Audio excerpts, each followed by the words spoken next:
বিগত সরকারগুলো তো আমাদেরকে তলিয়ে রেখেছে সব সময়। আমরা একটু বর্ষা হলেই এই শহর তলিয়ে যায়। এতে বিশেষ করে এই রাস্তা তো তলায়, কিন্তু বর্তমান যে প্রশাসক যিনি বিভাগীয় কমিশনার কাজ করছেন, তিনি নিরন্তর কাজ করে যাচ্ছেন আমাদেরকে এই জলাবদ্ধতা থেকে মুক্ত করার জন্য। এই কাজটি যদি চলমান থাকে তাহলে বোধহয় এই সামনে যে বর্ষা হবে তাতে আমরা বোধহয় এই জলাবদ্ধতা থেকে মুক্ত থাকব এবং এই কাজটি যেন অব্যাহত থাকে সেই কামনা করছি।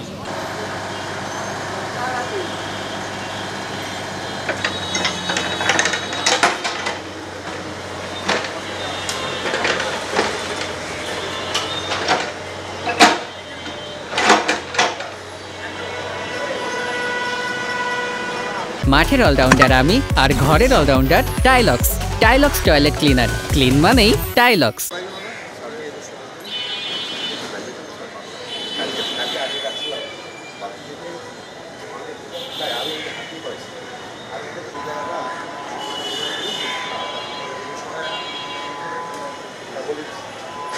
বরিশাল নগরীতে বেশ কয়েকটি জায়গায়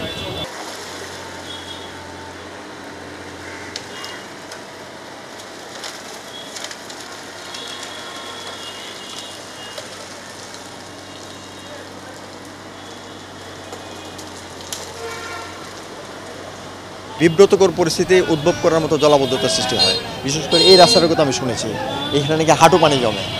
আমি যখন বিভিন্ন জায়গায় যাই সবাই আমাকে বলে স্যার রাস্তা উঁচু করতে হবে। আমি বললাম যে না, রাস্তা উঁচু করার কোনো সমাধান না, নিশ্চয়ই এটা কোনো প্রবলেম আছে, কেন পানি জমবে। তো এই যে জলাবদ্ধতার কারণ আসলে এই রাস্তার নিচেও সেটা না, মূল কারণ হলো যে আমাদের ড্রেনগুলোকে, আমাদের পানি নিষ্কাশনের পথগুলোকে মানুষ জেনে হোক না জেনে হোক, অসচেতনভাবে হোক, যেভাবে হোক এটাকে বন্ধ করে রেখেছে।